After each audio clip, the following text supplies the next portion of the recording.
ಎಲ್ಲರಿಗೂ ಟೆಕ್ ಸಿರಿ ಕನ್ನಡ ಚಾನಲ್ಗೆ ಸ್ವಾಗತ. ಇಂದು ನಾವು ಅಭಿವೃದ್ಧಿಗಾಗಿ ಸಿನಿಮಾ ಈ ಗದ್ಯದ ಸಾರಾಂಶವನ್ನು ತಿಳಿದುಕೊಳ್ಳೋಣ. ಬರೆದಿರುವವರು ಕೆ.ವಿ. ಸುಬ್ಬಣ್ಣ. ಲೇಖಕರ ಪರಿಚಯ. ಕೆ.ವಿ. ಸುಬ್ಬಣ್ಣ ಅವರು, ಇವರ ಪೂರ್ತಿ ಹೆಸರು ಗುಂಟಗೋಡು ವಿಭೂತಿ ಸುಬ್ಬಣ್ಣ. ಇವರ ಕಾಲ 1932ರಿಂದ 2005. ಇವರ ಸ್ಥಳ ಹೆಗ್ಗೋಡು. ಹಾಗೆ ಇವರು ನಾಟಕಕಾರ ಮತ್ತು ಬರಹಗಾರರಾಗಿದ್ದರು. ಇವರು ವಿಶ್ವಪ್ರಸಿದ್ಧ ನೀನಾಸಂ ನೀಲಕಂಠೇಶ್ವರ ನಾಟ್ಯ ಸಂಘ ನಾಟಕ ಸಂಸ್ಥೆ ಸಂಸ್ಥಾಪಕರು. 1949ರಲ್ಲಿ ಸಾಗರದ ಹೆಗ್ಗೋಡಿನಲ್ಲಿ ಸ್ಥಾಪನೆ ಮಾಡಿದ್ದಾರೆ. ಅಭಿವೃದ್ಧಿಗಾಗಿ ಸಿನಿಮಾ ಈ ಪಾಠವನ್ನು ಅರೆ ಶತಮಾನದ ಅರೆಬರಹಗಳು ಅನ್ನುವಂತಹ ಒಂದು ಸಮಗ್ರ ಲೇಖನ ಸಂಗ್ರಹದಿಂದ ಆರಿಸಲಾಗಿದೆ. ಈ ಪಾಠದಲ್ಲಿ ಅಂದರೆ ಈ ಲೇಖನದಲ್ಲಿ ಕೆ.ವಿ. ಸುಬ್ಬಣ್ಣ ಅವರು ನಮಗೆ ಏನನ್ನು ವಿವರಣೆ ಮಾಡ್ತಿದ್ದಾರೆ ಅಂತ ಹೇಳಿದ್ರೆ, ಅಭಿವೃದ್ಧಿ, ಜನಸಂಪರ್ಕ ಅಂತ ಭಜನೆ ಮಾಡಿಕೊಂಡು ನಾವು ಅದೇ ಸಾಧನಗಳನ್ನು ಬಳಸ್ಕೊಂಡು ಅಪೇಕ್ಷಿತ ಮಾರ್ಗಕ್ಕೆ ತದ್ವಿರುದ್ಧವಾಗಿ ಅಂದರೆ ನಿಸ್ಸಂಪರ್ಕ, ಭಿನ್ನತೆ ಇಂಥದ್ರ ಕಡೆ ಸಕಲ ಸಂಭ್ರಮದಿಂದ ಹೋಗ್ತಾ ಇದ್ದೀವಿ. ಮತ್ತು ನಮ್ಮ ಅಭಿವೃದ್ಧಿ ಯಾತ್ರೆಗಳ ಚಿತ್ರಣ ಹೇಗಿತ್ತು 1977ನೇ ಇಸ್ವಿಯಲ್ಲಿ, ನಾವು ಸಿನಿಮಾವನ್ನು ಹೇಗೆ ಬಳಸ್ಕೊಂಡಿದ್ದೀವಿ ನಮ್ಮ ಉದ್ಧಾರಕ್ಕೋಸ್ಕರ, ಅಂದರೆ ಫೇಲ್ಯೂರ್ ಎಲ್ಲಾಗಿದೆ, ಈ ರೀತಿ ವಿಶ್ಲೇಷಣೆಗಳನ್ನು ಮಾಡಿದ್ದಾರೆ, ಕಾರಣಗಳನ್ನು ಕೊಟ್ಟಿದ್ದಾರೆ. ಅಂದರೆ 1977ರ ದಶಕದ ಸಿನಿಮಾ ಚಿತ್ರಣವನ್ನು ನಾವಿಲ್ಲಿ ನೋಡಬಹುದು. ಸಂಪರ್ಕ ಮಾಧ್ಯಮಗಳನ್ನು ದೊಡ್ಡದಾಗಿ ಹೀಗೆ ವಿಂಗಡಣೆ ಮಾಡಬಹುದು. ಮೊದಲನೆಯದಾಗಿ ಶಾಬ್ದಿಕ ಭಾಷೆಗಳು, ನೃತ್ಯ, ಸಂಗೀತ, ಚಿತ್ರಶಿಲ್ಪ, ರಂಗಭೂಮಿ. ಹಾಗೆ ಎರಡನೆಯದು ಬಂದು ಸಮೂಹ ಸಂಪರ್ಕ ಮಾಧ್ಯಮಗಳು, ವೃತ್ತಪತ್ರಿಕೆಗಳು, ಪುಸ್ತಕಗಳು, ರೇಡಿಯೋ ಹೀಗೆ. ಮತ್ತು ಮೂರನೆಯ ಭಾಗ ಬಂದು ಸಿನಿಮಾ. ಈ ವಿಂಗಡಣೆಯನ್ನೇ ನಾವು ನೋಡುವಂಥದ್ದಾದರೆ ಸಿನಿಮಾದ ವೈಶಿಷ್ಟ್ಯತೆ ಏನು ಅನ್ನೋದನ್ನು ನಾವು ಗುರುತಿಸ್ಕೊಳ್ಬಹುದು. ಜನಸಂಪರ್ಕಕ್ಕೆ ಮತ್ತು ಜನಶಿಕ್ಷಣ ಸಾಧನೆಗೆ ಸಿನಿಮಾವನ್ನು ಉಳಿದೆಲ್ಲದಕ್ಕಿಂತ ಹೆಚ್ಚು ಪರಿಣಾಮಕಾರಿಯಾಗಿ ಬಳಸ್ಕೊಳ್ಬಹುದು. ಸಾಮೂಹಿಕಾಭಿವೃದ್ಧಿಗೋಸ್ಕರ ಹೆಣಗುತ್ತಿರುವಂಥ ನಮ್ಮ ಇಂಡಿಯಾದ ದೃಷ್ಟಿಕೋನದಿಂದ ಹೇಳೋದಾದರೆ, ಹಲವಾರು ಶಾಖಿಕ ಭಾಷೆಗಳಿಂದ ವಿಭಜನೆಗೊಂಡಿರುವ ಹಾಗೂ ಹಲವಾರು ಬಹುಸಂಖ್ಯಾತರು ಅನಕ್ಷರಸ್ಥರಾಗಿರುವಂಥ ಈ ದೊಡ್ಡ ದೇಶದಲ್ಲಿ ಸಿನಿಮಾ ಜನಸಂಪರ್ಕ ಸಾಧನವಾಗಿ ಎಲ್ಲಕ್ಕಿಂತ ಹೆಚ್ಚಿನ ಆದ್ಯತೆ ಪಡಿಬೇಕು. ಆದರೆ ಈ 30 ವರ್ಷಗಳ ಕಾಲ ಅಂದರೆ ಸ್ವಾತಂತ್ರ್ಯ ಬಂದಿದ್ದು 1947ರಲ್ಲಿ, ಅಲ್ಲಿಂದ 30 ವರ್ಷಗಳು ಅಂದರೆ 1977ರ ಸಮಯದಲ್ಲಿ ಈ ಲೇಖನವನ್ನು ಬರೆಯಲಾಗಿದೆ. ಆ ಸಮಯಕ್ಕೆ ತಕ್ಕಂತೆ ನಾವು ಶಕ್ತಿಶಾಲಿ ಮಾಧ್ಯಮವನ್ನು ಎಷ್ಟರ ಮಟ್ಟಿಗೆ ಬಳಕೆ ಮಾಡಿಕೊಂಡಿದ್ದೀವಿ ಎನ್ನುವುದು ನಿರಾಶಾದಾಯಕವಾಗಿದೆ. ಸರಿಯಾಗಿ ಬಳಕೆ ಮಾಡಿಕೊಂಡಿಲ್ಲ. ಸಿನಿಮಾ ಅಸ್ತಿತ್ವಕ್ಕೆ ಬಂದು 6 ತಿಂಗಳು ಕಳೆಯೋ ಮೊದಲೇ ಅದು ಅಂದರೆ ಸಿನಿಮಾ ಹುಟ್ಟಿದ್ದು 1895ರಲ್ಲಿ. ಆದರೆ ಭಾರತದಲ್ಲಿ ಪ್ರಥಮವಾಗಿ ಪ್ರದರ್ಶನ ಕಂಡಿದ್ದು 1896ರಲ್ಲಿ, ಅಂದರೆ ಮೊದಲ ಬಾರಿಗೆ ಬಾಂಬೆಯಲ್ಲಿ ಪ್ರದರ್ಶನ ಮಾಡಲಾಗಿತ್ತು. ನಂತರ ಎರಡನೇ ಮಹಾಯುದ್ಧದ ತರುವಾಯ ಚಿತ್ರಗಳನ್ನು ತಯಾರಿಸುವಂತಹ ದೇಶಗಳಲ್ಲಿ ನಂಬರ್ 1 ಆಗಿ ನಮ್ಮ ದೇಶ ಬದಲಾಗೋದಕ್ಕೆ ಹೆಚ್ಚಿನ ಪ್ರಯತ್ನಗಳನ್ನು ಮಾಡಲಾಯಿತು. ಆಮೇಲೆ ಅದರ ನಂತರ ಅತಿ ದೊಡ್ಡ ಉದ್ಯಮವಾಗಿ ಬೆಳೆದಿತ್ತು. ಇದರ ಮಧ್ಯೆ ಸರ್ಕಾರ ಕೂಡ ಅದರ ಕಣ್ಣು ಕುಕ್ಕುವಂತಹ ಲಾಭದ ಮೇಲೆ ಒಂದು ಪಾಲನ್ನು ಇಡುತ್ತೆ. ಅದರ ಒಂದು ಪಾಲನ್ನು ಪಡ್ಕೊಳ್ಳೋದಕ್ಕೋಸ್ಕರ ಜನರ ಮೇಲೆ ಹತೋಟಿನ ಸಾಧಿಸೋದಕ್ಕೋಸ್ಕರ ಅಂದರೆ ನಿಯಂತ್ರಣನ ಸಾಧಿಸೋದಕ್ಕೆ ಮುಂದಾಗುತ್ತೆ. 1918ರಲ್ಲಿ ಸೆನ್ಸಾರ್ ಅನ್ನೋದು ರೂಢಿಗೆ ಬರುತ್ತೆ. ಆಗಿನ ಬ್ರಿಟಿಷ್ ಸರ್ಕಾರ ಏನಿತ್ತು ಆವಾಗನೇ ಫಿಲ್ಮ್ ಅಡ್ವೈಸರಿ ಬೋರ್ಡ್ ಮತ್ತು ಇನ್ಫಾರ್ಮೇಷನ್ ಫಿಲಮ್ಸ್ ಆಫ್ ಇಂಡಿಯಾ ಅನ್ನೋ ಹೆಸರುಗಳಿಂದ ಯುದ್ಧಕ್ಕೆ ನೆರವಾಗೋ ರೀತಿ ಏನು ಎರಡನೇ ವಿಶ್ವ ಯುದ್ಧ ನಡೀತಾ ಇತ್ತು, ಆ ಸಮಯದಲ್ಲಿ ಅದಕ್ಕೆ ಹೆಲ್ಪ್ ಆಗೋ ಆಗುವಂತಹ ಚಿತ್ರಗಳನ್ನು ನಿರ್ಮಾಣ ಮಾಡಿ ಪ್ರಚಾರಕ್ಕೋಸ್ಕರ ಅದನ್ನು ಎಲ್ಲ ಕಡೆ ಕಡ್ಡಾಯವಾಗಿ ತೋರಿಸ್ಬೇಕು, ಪ್ರದರ್ಶನ ಮಾಡಬೇಕು ಅನ್ನುವಂತಹ ಇದ್ರ ರೀಸನ್ಗೋಸ್ಕರ ಮಾಡ್ತಾ ಇತ್ತು ಸಿನಿಮಾಗಳನ್ನು. ಅದಾದ ನಂತರ 1947ರಲ್ಲಿ division of government of India ಸಂಸ್ಥೆ ಸ್ಥಾಪನೆ ಆಗುತ್ತೆ. ಅಗ್ಗದ ಮನರಂಜನೆ ಉದ್ಯಮ ಚಿತ್ರಗಳಿಗೆ ವಿರುದ್ಧವಾಗಿ ಜನಶಿಕ್ಷಣವನ್ನು ಸಾಧಿಸ್ತೀವಿ ಹಾಗೂ ರಾಷ್ಟ್ರ ಯೋಚಿಸಿಕೊಂಡಿರುವಂತಹ ಅಭಿವೃದ್ಧಿ ಪ್ರಯತ್ನಗಳಿಗೆ ಪ್ರಚಾರಕ್ಕೆ ಈ ಸಂಸ್ಥೆಯಿಂದ ಭಾರೀ ಸಂಖ್ಯೆಯ ಕಿರುಚಿತ್ರಗಳನ್ನು ತಯಾರಿಸಿ ಎಲ್ಲ ಕಡೆ ಕಡ್ಡಾಯವಾಗಿ ಪ್ರದರ್ಶಿಸಬೇಕು ಅಂತ ಹೇಳಿ ಕಡ್ಡಾಯ ಮಾಡ್ತಾರೆ, ಪ್ರದರ್ಶನ ಮಾಡ್ತಾರೆ. ಇದೊಂದೇ ಅಲ್ಲದೆ ಕೇಂದ್ರ ಸರ್ಕಾರದ ಬೇರೆ ಬೇರೆ ಇಲಾಖೆಗಳು ಕೂಡ ಸಂಚಾರಿ ವಾಹನಗಳ ಮೂಲಕ ಗ್ರಾಮಾಂತರಗಳಿಗೆ ಕೊಂಡೊಯ್ದು ಪ್ರದರ್ಶನ ಮಾಡೋದಕ್ಕೆ ಸ್ಟಾರ್ಟ್ ಮಾಡ್ತಾರೆ. ಹೀಗೆ ಖಾಸಗಿ ಕಮರ್ಷಿಯಲ್ ಸಿನಿಮಾ ಮತ್ತು ಸರ್ಕಾರಿ ನಿಯಂತ್ರಿತ ಸಿನಿಮಾ ಅನ್ನುವಂತಹ ಎರಡು ದೊಡ್ಡ ಭಾಗಗಳಾಗಿ ರೂಪುಗೊಳ್ಳುತ್ತದೆ. ಒಟ್ಟಾರೆಯಾಗಿ ಹೇಳೋದಾದರೆ ಕಮರ್ಷಿಯಲ್ ಸಿನಿಮಾಗಳು ಅಭಿವ್ಯಕ್ತಿಯ ಸಾಧನವಾಗಿ ಇನ್ನು ಪ್ರಿಮಿಟಿವ್ ಅನ್ನುವಂಥ ಸ್ಥಿತಿನಲ್ಲೇ ಇದ್ರೂ ಮಾನವನ ದೌರ್ಬಲ್ಯಗಳನ್ನೇ ಹಣ ಮಾಡಿಕೊಳ್ಳುವಂಥದ್ದು, ನಗದು ಮಾಡಿಕೊಳ್ಳುವಂತಹ ಮುಖ್ಯ ಉದ್ದೇಶದಿಂದ ಅಗ್ಗದ ಮನರಂಜನೆಯಾಗಿ ಜನರನ್ನು ಆಕರ್ಷಣೆ ಮಾಡ್ಕೋತಾ ಇರುತ್ತೆ ತನ್ನ ಕಡೆಗೆ. ಮತ್ತು ಇದಕ್ಕೆ ವಿರುದ್ಧವಾದ ರೀತಿಯಲ್ಲಿ ಸರ್ಕಾರಿ ಸಿನಿಮಾಗಳು ಒಣ ಉಪದೇಶ, ಬೇಡ ಅನಿಸಿದ್ರೂ ತೆಗೆದು ಹಾಕಲಾಗದಂಥ ಅನಿವಾರ್ಯದ ಕರ್ಮವಾಗಿ ಕಡ್ಡಾಯವಾಗಿ ಜನರ ಕಣ್ಣ ಮುಂದೆ ಇರುತ್ತೆ. ಬೇರೆ ದೇಶಗಳಿಗೆ ಹೋಲಿಸ್ಕೊಂಡ್ರೆ ಜನಜೀವನದ ಮೇಲೆ ಸಿನಿಮಾ ಪ್ರತ್ಯಕ್ಷವಾಗಿ ಅಥವಾ ಪರೋಕ್ಷವಾಗಿ ಬೀರಿರುವಂತಹ ಪ್ರಭಾವ ಏನು ಕಡಿಮೆ ಇರಲಿಲ್ಲ. ಅಂದರೆ ತಮಿಳುನಾಡಿನ ಸಿನಿಮಾ ಪ್ರಭಾವ ಅಲ್ಲಿನ ರಾಜ್ಯದ ರಾಜಕೀಯವನ್ನೇ ಹತೋಟಿಗೆ ತೆಗೆದುಕೊಂಡಿತ್ತು ಅನ್ನೋದನ್ನು ಒಂದು ಉದಾಹರಣೆಯಾಗಿ ಕೂಡ ಇಲ್ಲಿ ಕೊಡ್ತಾರೆ. ಇನ್ನು ನಮ್ಮ ದೇಶ ಹಳ್ಳಿಗಳಿಂದಲೇ ಕೂಡಿರುವಂಥದ್ದು, ಗ್ರಾಮಾಂತರ ಭಾಗದ ಜನರೇನೇ ಹೆಚ್ಚಿದ್ದು. ಇಂದಿಗೂ ನಮ್ಮ ದೇಶ ಗ್ರಾಮಾಂತರ ಪ್ರದೇಶದಲ್ಲಿರುವ ಜನ ಸಿನಿಮಾಕ್ಕೆ ಕೈ ಚಾಚಿಗೆ ಎಟಗಿಲ್ಲ ಅಂತ ಹೇಳ್ತಾರೆ. ಅಂತ ಹೇಳಿದರೆ 1977ರ ಸಮಯದಲ್ಲಿ ಹೆಚ್ಚಿನ ಜನ ಗ್ರಾಮಾಂತರ ಭಾಗದಲ್ಲಿ ಸಿನಿಮಾಗಳನ್ನು ನೋಡ್ತಾ ಇರಲಿಲ್ಲ. ಕೇವಲ ನಗರ ಪ್ರದೇಶದಲ್ಲಿ ವಾಸಿಸುವಂತಹ ಕಾಲುಭಾಗ ಜನ ಏನಿದ್ರು ಅವ್ರ ಮೇಲೆ ಮಾತ್ರ ಪರಿಣಾಮ ಬೀರಿತು ಇದು. ಅಂದರೆ ಇಂಡಿಯಾದ ಜನಸಂಖ್ಯೆಯಲ್ಲಿ 3/4 ಜನರು ಇರುವಂಥ ಹಳ್ಳಿಗಳನ್ನು ಪರಿಗಣನೆಗೆ ತಗೊಂಡಿಲ್ಲ. ಅಂಥ ಜಾಗದಲ್ಲಿ ಚಿತ್ರ ಪ್ರದರ್ಶನ ಸೌಲಭ್ಯಗಳು ಸಹ ಇಲ್ಲ. ಹಾಗೆ 1/4 ಜನ ವಾಸಿಸ್ತಾರಲ್ಲ ಅಂಥ ನಗರ ಪ್ರದೇಶದಲ್ಲಿ ಅವಶ್ಯಕತೆಗಿಂತ ಹೆಚ್ಚು ಪ್ರದರ್ಶನ ಸೌಲಭ್ಯಗಳನ್ನು, ಆಸನ ಸಂಖ್ಯೆಗಳಿರುವಂತಹ ದೊಡ್ಡ ದೊಡ್ಡ ಭವ್ಯ ಸಿನಿಮಾ ಥಿಯೇಟರ್ಗಳನ್ನು, ಮತ್ತು ಅಲ್ಲಿ ಇನ್ನೊಂದೇನಂತ ಹೇಳಿದ್ರೆ ಹೆಚ್ಚಿನ ಪ್ರದರ್ಶನಾವಧಿ ಕೂಡ ಇರ್ತಿತ್ತು. ಅಂದರೆ ವರ್ಷ ಪೂರ್ತಿ ಸಿನಿಮಾಗಳ ಪ್ರದರ್ಶನ ಆಗ್ತಾಯಿತ್ತು. ಶೋ ಸಂಖ್ಯೆಗಳು ಕೂಡ ಹೆಚ್ಚು, ಅಂದರೆ ಒಂದು ದಿನಕ್ಕೆ 4 ಆಟ ಈ ರೀತಿ ಮಾಡ್ತಾಯಿದ್ರು. ಅದೇ ರೀತಿಯಲ್ಲಿ ಹಳ್ಳಿಗಳಿಗೆ ಹೋಲಿಸ್ಕೊಂಡ್ರೆ ಅಲ್ಲಿ 8ರಿಂದ 9 ತಿಂಗಳವರೆಗೆ ಮಾತ್ರನೇ ಪ್ರದರ್ಶನಾವಧಿ ಇರ್ತಾಯಿತ್ತು. ಒಂದು ದಿನಕ್ಕೆ 1-2 ಆಟಗಳಿರ್ತಿತ್ತು ಅಷ್ಟೇ. ಮತ್ತು ಸಂಚಾರಿ ಚಿತ್ರಮಂದಿರಗಳು, ಅಲ್ಲಿ ಕುತ್ಕೊಂಡು ನೋಡೋವಂಥ ಸರಿಯಾದ ಫೆಸಿಲಿಟಿಗಳಿಲ್ಲ. ಇಂತಹ ಜಾಗದಲ್ಲಿ ಸಿನಿಮಾ ಹೇಗೆ ಜನಗಳಿಗೆ ಭಾಷೆ ಆಗೋದಕ್ಕೆ ಸಾಧ್ಯ? ಮತ್ತು ಕರ್ನಾಟಕಕ್ಕೆ ಕಂಪೇರ್ ಮಾಡಿ ನೋಡೋದಾದರೆ ಕರ್ನಾಟಕದಲ್ಲೂ ಸಹ ಪೂರ್ತಿ ದೇಶದಲ್ಲಿ ಏನಿದೆ ಅದೇ ರೀತಿ ವ್ಯವಸ್ಥೆ ಇದೆ. ಇಲ್ಲೂ ಸಹನೇ 25ಕ್ಕೆ 85 ಮತ್ತು 75ಕ್ಕೆ 15 ದಶಮಾಂಶದ ಅವಕಾಶಗಳನ್ನೇ ಕಾಣುತ್ತೆ.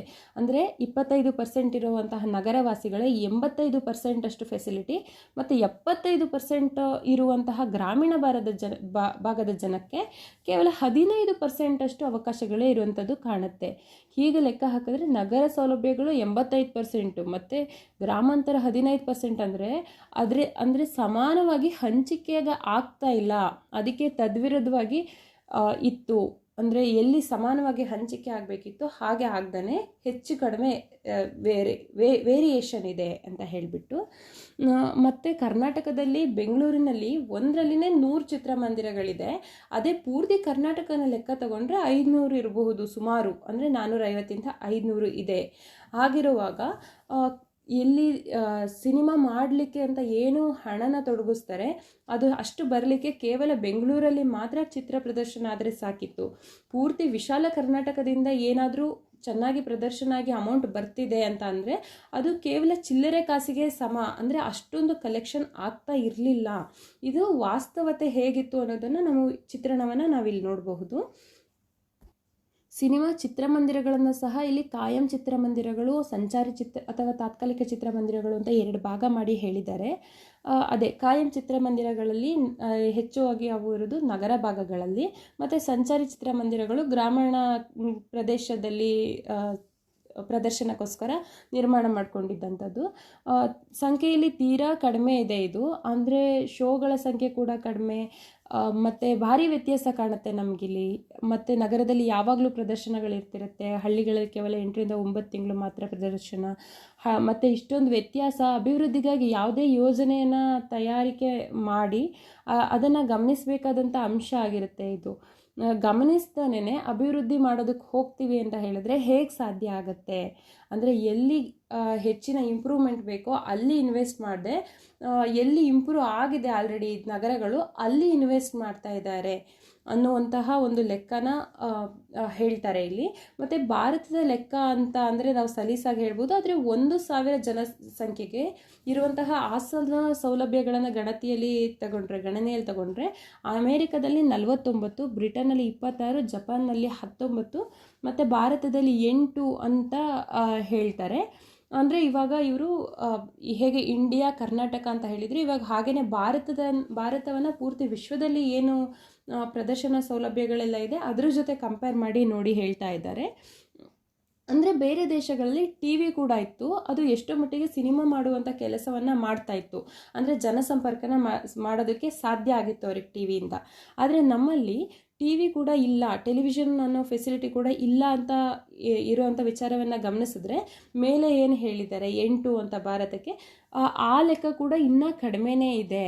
ನಮ್ಮ ಪೂರ್ತಿ ಜನಸಂಖ್ಯೆಯನ್ನು ನೋಡೋದಾದರೆ ಜೀವಮಾನದಲ್ಲಿ ಒಮ್ಮೆ ಸಹ ಸಿನಿಮಾವನ್ನು ನೋಡೇ ಇಲ್ಲ ಅನ್ನುವಂತಹ ಜನರು 8ರಿಂದ 10% ಇದ್ದರೆ, ಇನ್ನು ಉಳಿದಂತಹ 60% 70% ಮಂದಿ ಆಗಾಗ ಅಪರೂಪವಾಗಿ ಸಿನಿಮಾವನ್ನು ನೋಡ್ತಾ ಇರ್ತಾರೆ. ಇದರಲ್ಲಿ 20ರಿಂದ 25 ಮಾತ್ರ ಒಂದು % ಏನಿದೆ ಅದು ಮಾತ್ರ ಯಾವಾಗಲೂ ಸಿನಿಮಾಕ್ಕಾಗಿ ಒಡ್ಕೊಂಡಿದೆ, ಅಂದರೆ ಸಿನಿಮಾದ ಬಗ್ಗೆ ತಿಳ್ಕೊಂಡಿದೆ, ಸಿನಿಮಾಕ್ಕೋಸ್ಕರ ತೆರ್ಕೊಂಡಿದೆ ಅನ್ನೋದನ್ನು ಇಲ್ಲಿ ನಮಗೆ ತಿಳಿಸ್ಕೊಡ್ತಾ ಇದ್ದಾರೆ ಕೆ ವಿ ಸುಬ್ಬಣ್ಣ ಅವರು. ಭಾರತದಲ್ಲಿ ಪ್ರದರ್ಶನಾವಕಾಶವನ್ನು ವಿಸ್ತರಣೆ ಮಾಡೋದಕ್ಕೆ ಉದ್ಯಮ ಚಿತ್ರರಂಗ ಕೆಲವೊಂದು ಪ್ರಯತ್ನಗಳನ್ನು ಮಾಡುತ್ತೆ. ಇದಕ್ಕೆ ವಿಶಿಷ್ಟವಾದಂತಹ ಸಂಚಾರಿ ಚಿತ್ರಮಂದಿರಗಳನ್ನು ಅವರು ಸ್ಥಾಪನೆ ಮಾಡಿದ್ದು ಸಾಕ್ಷಿ.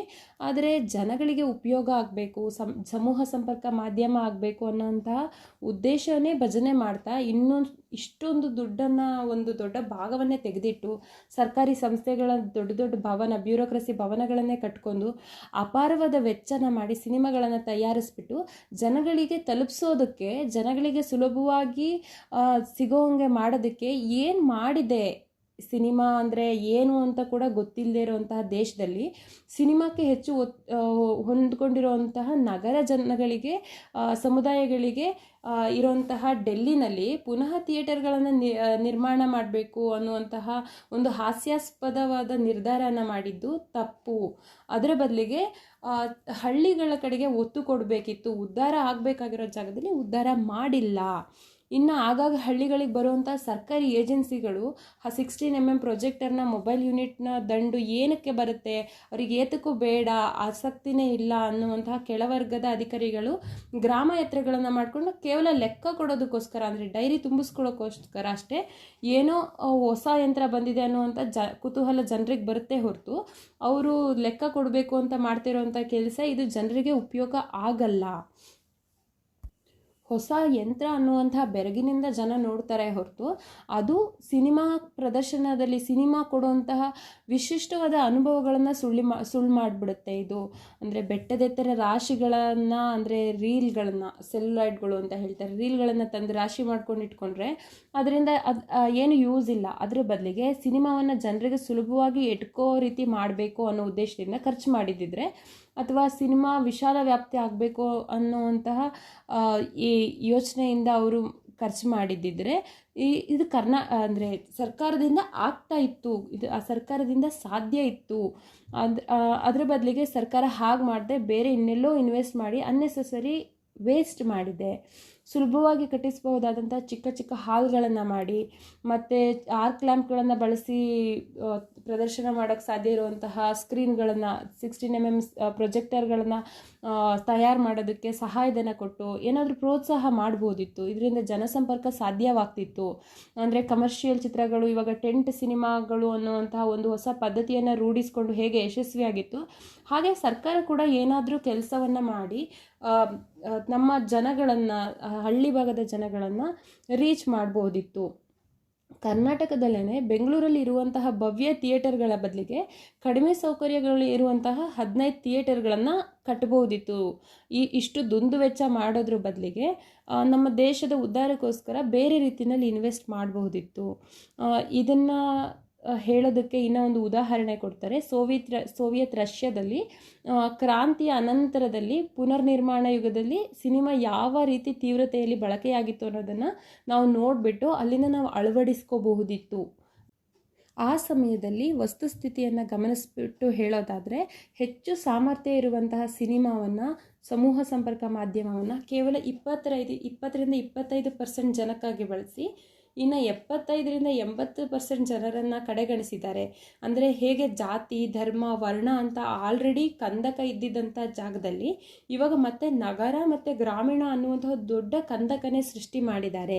ಸಂಪರ್ಕ ಸಾಧಿಸೋದಕ್ಕಾಗಿ ಅಂತಲೇ ಹುಟ್ಟಿಕೊಂಡಿರುವಂಥ ಮಾಧ್ಯಮವನ್ನು ಹೀಗೆ ಭಿನ್ನತೆಯನ್ನು ಸೃಷ್ಟಿ ಮಾಡೋದಕ್ಕೆ ಬಳಸ್ಕೊಂಡಿರುವಂಥದ್ದು, ಭಿನ್ನತೆಗೆ ದಾರಿ ಮಾಡಿಕೊಟ್ಟಿರುವಂಥದ್ದು ಚೋದ್ಯನೇ ಸರಿ ಅನ್ನೋ ರೀತಿಯಲ್ಲಿ ಕೆ.ವಿ. ಸುಬ್ಬಣ್ಣ ಅವರು ಹೇಳಿದ್ದಾರೆ. ಇದೇ ರೀತಿಯ ಭಿನ್ನತೆಯನ್ನು ಸಿನಿಮಾ ರಂಗದಲ್ಲೂ ಕೂಡ ಕಾಣಬಹುದು. ಅಂದರೆ ಪಾಲ್ಕೆಯವರ ಚಿತ್ರಗಳನ್ನು ನೋಡಿದಾಗ ಅದನ್ನು ಆಗ ಇಂಡಿಯಾದ ಯಾವುದೇ ಬೃಹತ್ ನಗರದಲ್ಲ ಅಥವಾ ಮೂಲೆಯ ಹಳ್ಳಿಯಲ್ಲ, ಏಕ ಪ್ರಚಾರವಾಗಿರ್ತಿತ್ತು. ಇದನ್ನು ಮೆಚ್ಚಬಹುದಿತ್ತು. ಹಾಗೆಯೇ ಅದೇ ಸಮಯದಲ್ಲಿ ಹಿಂದಿ ಚಿತ್ರಗಳನ್ನು ಕೂಡ ಪರಿಗಣಿಸಿ ಹೇಳ್ತಾರೆ. ಅದರಲ್ಲಿ ಹಿಂದಿ ಚಿತ್ರಗಳಲ್ಲಿ ಕಾಣುವಂತಹ ಜೀವನ ಶೈಲಿ ನಗರದ ಜನಕ್ಕೆ ಆಕರ್ಷಕ ಅಂತ ಅನ್ನಿಸ್ಬಹುದು.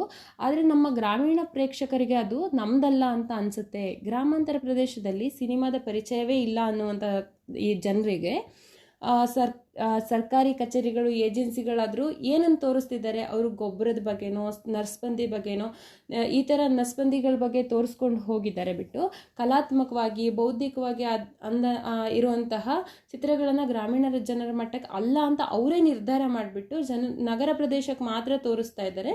ಹೀಗಿರುವಾಗ ಗ್ರಾಮೀಣ ಜನಕ್ಕೆ ಸಿನಿಮಾ ಅಂದರೆ ಕೇವಲ ನಸ್ಬಂದಿನೋ ಅಥವಾ ಗೊಬ್ಬರದ ವಿಚಾರವಾಗಿ ತೋರಿಸುವಂಥ ಸಿನಿಮಾನೋ ಆಗಿಬಿಡುತ್ತೆ ಹೊರತು ಭಾಷೆ ಆಗಲ್ಲ. ಭಾಷೆ ಆಗೋದಕ್ಕೆ ಹೇಗೆ ಸಾಧ್ಯ ಈ ರೀತಿ ಭಿನ್ನತೆಯನ್ನು ತೋರಿಸಿದ್ರೆ? ಸಿನಿಮಾ ಉಪಯುಕ್ತವಾದದ್ದು ಅನ್ನುವಂಥ ವಿಚಾರನೇ ಗೊತ್ತಿಲ್ಲದಿರುವಂತಹ ಜಾಗದಲ್ಲಿ ಪ್ರಚಾರ ಮಾಡಿದರೆ ಎಲ್ಲೋ ಡೆಲ್ಲಿನಲ್ಲಿ ಕೂತ್ಕೊಂಡು ರಾಷ್ಟ್ರದ ಭೂಪಟನ ಹರಡ್ಕೊಂಡು ಇದಾಗಬೇಕು ಅದಾಗಬೇಕು ಅನ್ನುವಂಥ ಹೇಳ್ಕೊಂಡು ಯೋಜನೆಗಳನ್ನು ಮಾಡ್ಕೊಂಡಿದ್ರೆ ಅಭಿವೃದ್ಧಿ ಅನಿಸಲ್ಲ. ಅದು ಯಾವುದೇ ಭಾಷೆ ರೀತಿ ಸಿನಿಮಾವನ್ನು ಬಳಸಬೇಕು. ಜ್ಞಾನಕ್ಕಾಗಿ, ವ್ಯವಹಾರಕ್ಕಾಗಿ, ನಿತ್ಯದ ತಿಳುವಳಿಕೆಗಾಗಿ, ಮನರಂಜನೆಗಾಗಿ ಅಥವಾ ಗಾಢವಾದ ಅನುಭವಗಳನ್ನು ಸಂವಹನಕ್ಕೆ ಬಳಸಬೇಕು. ಆಗ ಸಿನಿಮಾ ಉಪಯುಕ್ತವಾಗುತ್ತೆ. ಇಲ್ಲ ಅಂತ ಹೇಳಿದ್ರೆ ಅದು ಜನರಿಗೆ ತಲುಪೋದಕ್ಕೆ ಸಾಧ್ಯ ಆಗೋದಿಲ್ಲ. ಸಿನಿಮಾ ಸಮಗ್ರ ಮಾನವ ಚೇತನದ, ಮಾನವ ಜೀವನದ, ಮನಸ್ಸಿನ, ಬುದ್ಧಿಯ, ಸಾಕ್ಷಿ ಪ್ರಜ್ಞೆಯ ಒಟ್ಟಿನಲ್ಲಿ ಎಲ್ಲ ರೀತಿಯ ಅಭಿವ್ಯಕ್ತಿಯಾಗಿ ಜನರನ್ನು ಮುಟ್ಟಬೇಕು ಅಂತ ಸಂಪರ್ಕದ ಮೂಲಕ ಜನ ಸಮಗ್ರವಾಗಿ ಬೆಳಿಬೇಕು ಅಂತಹ ಒಂದು ಬೆಳವಣಿಗೆಯ ಅಂಗವಾಗಿ ಗೊಬ್ಬರ ಬಳಸೋದು, ಭತ್ತ ಬೆಳೆಯೋದು, ಈ ರೀತಿ ಮೊದಲುಗೊಂಡು ಕಾವ್ಯ, ಸಂಗೀತ, ವಿಜ್ಞಾನ, ತತ್ವಶಾಸ್ತ್ರ, ಅನುಸಂಧಾನದಂತಹ ಅಭಿರುಚಿಗೆ ತಕ್ಕಂತೆ ಬೆಳೆದುಕೊಳ್ಳುತ್ತೆ. ಅದು ಅದೇ ಸಮಗ್ರವಾದ ಅಭಿವೃದ್ಧಿ. ಮಾನವ ಜೀವನೋತ್ಸಾಹಗಳನ್ನು ಹೆಚ್ಚುಗೊಳಿಸಬೇಕು ಅಂತ ಏನೋ ಒಂದು ಯಾಂತ್ರಿಕ ಕೆಲಸದ ಥರ ಆಗಿರಬಾರ್ದು. ಉದ್ಧಾರಕರ್ತರು ಮತ್ತು ಉದ್ಧಾರ ಪಾತ್ರರು ಅನ್ನುವಂಥ 2 ವರ್ಗಗಳನ್ನು ಮಾಡಿಕೊಂಡು ಅಭಿವೃದ್ಧಿ ಮಾಡ್ತೀವಿ ಅಂತ ಯೋಚಿಸುವ ಸುಧಾರಕರು. ಆದರೆ ನಿಜವಾದ ಅಭಿವೃದ್ಧಿ ನಮಗೆ ನಾವೇ ಸಾಧಿಸ್ಕೋಬೇಕು. ಇಂಡಿಯಾ ಹಿಂದುಳಿದಿದೆ ಅಂತ ನಾವು ಯಾರಿಗೂ ಹೇಳ್ತಿದ್ದೀವಿ ಅಂದರೆ ನಾವು ಇಂಡಿಯಾದವರೇ ಅಂತ ಅಂದಮೇಲೆ ನಾವು ಹಿಂದುಳಿದಿದ್ದೀವಿ ಅಂತಲೇ ಅರ್ಥ ಅಲ್ವಾ? ಇಂಡಿಯಾದವನಾಗಿ ನಾನು ಹಿಂದುಳಿದಿದ್ದೀನಿ ಅನ್ನೋದನ್ನು ನಾನೇ ನನ್ನಲ್ಲಿ ತೀವ್ರವಾಗಿ ಅನುಭವಿಸೋಕ್ಕೆ ಆಗ್ತಿಲ್ಲ ಅನ್ನೋದಾದರೆ ನಮ್ಮ ಪ್ರತಿಕ್ರಿಯೆ ಕೇವಲ ಔಪಚಾರಿಕ ಆಗಿಬಿಡುತ್ತೆ. ಅಂದರೆ ಫಾರ್ಮಲ್ ಆಗಿಬಿಡುತ್ತೆ.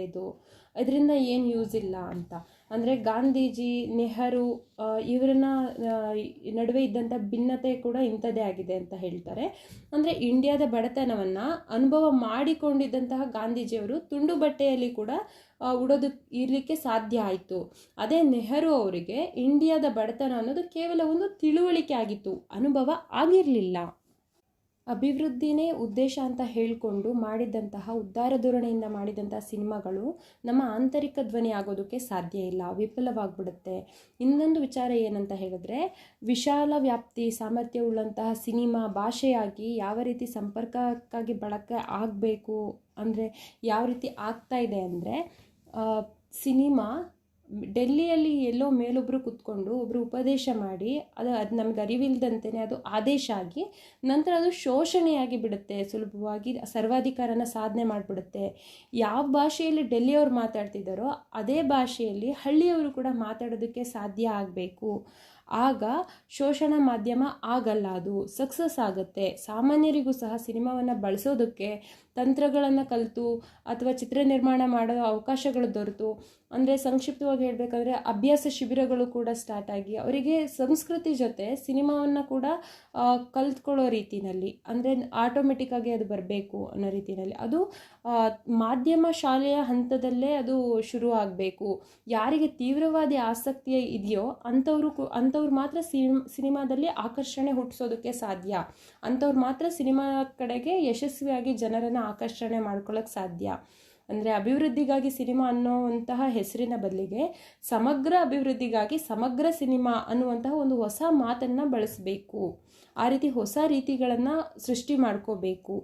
ಅಂದರೆ ಅಪೇಕ್ಷಿತವಾದಂತಹ ಮಾರ್ಗಕ್ಕೆ ನಾವು ಹೋಗಬೇಕು ಅಂತ ಹೇಳಿದ್ರೆ ಅದಕ್ಕೆ ಅವಶ್ಯಕತೆ ಇರುವಂತಹ ಸರಿಯಾದ ರೀತಿಯ ನಿರ್ಧಾರಗಳನ್ನು, ಸರಿಯಾದ ರೀತಿಯ ಯೋಜನೆಗಳನ್ನು ರೂಪಿಸ್ಕೋಬೇಕು. ಸರಿಯಾದ ರೀತಿಯಲ್ಲಿ ನಾವು ಹೋಗಬೇಕು.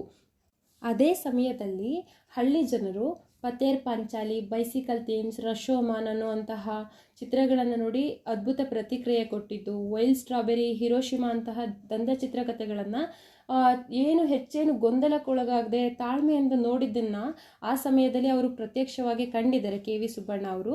ಹಾಗಾಗಿ ಅವರು ಹೇಳ್ತಾ ಇದ್ದಾರೆ, ಅಂಥ ಸಮಯದಲ್ಲಿ ನೋಡಿದಾಗ ಸ್ವಾತಂತ್ರ್ಯ, ಸಮಾನತೆ, ಪ್ರಜಾಪ್ರಭುತ್ವದ ಬಗ್ಗೆ ಇದ್ದಂಥ ನಂಬಿಕೆ ನಿಜವಾಗಿ ಹರಳುಗಟ್ಟಿಕೊಳ್ಳೋದಕ್ಕೆ ಸಾಧ್ಯವಾಗಿದೆ, ಅಂದರೆ ಗಟ್ಟಿ ಆಗ್ತಾ ಇದೆ. ಅಂದರೆ ಈ ರೀತಿ ಒಳ್ಳೆ ಸಿನಿಮಾಗಳಿಂದ ಜನಗಳನ್ನು ತಲುಪಬಹುದು ಅನ್ನೋದಕ್ಕೆ ಈ ಸಿನಿಮಾಗಳೇ ಸಾಕ್ಷಿ ಅಂತ ಹೇಳ್ತಾರೆ. KV ಸುಬ್ಬಣ್ಣನವರು ಒಬ್ಬ ಗ್ರಾಮಾಂತರ ಭಾರತದ ಒಬ್ಬ ನಿವಾಸಿಯಾಗಿ ಪ್ರಾಮಾಣಿಕವಾಗಿ ಏನನ್ನು ಎಕ್ಸ್ಪೆಕ್ಟ್ ಮಾಡ್ತಿದ್ದಾರೆ ಅನ್ನೋದನ್ನು ನಾವು ನೋಡಬಹುದು. ನಮ್ಮ ಭಾರತ ಆಧುನಿಕತೆಯಿಂದ ಇರಬೇಕು, ಪ್ರಗತಿಶೀಲವಾಗಿರಬೇಕು, ಪ್ರಜಾಸತ್ತಾತ್ಮಕವಾಗಿರಬೇಕು, ಈ ರೀತಿ ಒಂದು ಹೊಸ ಇಂಡಿಯಾನ ನಾವು ನೋಡಬೇಕು ಅನ್ನುವಂತಹ ಆಸೆ ಕಣ್ಣುಗಳಿಂದ ಇದ್ದಂತಹ ವ್ಯಕ್ತಿ.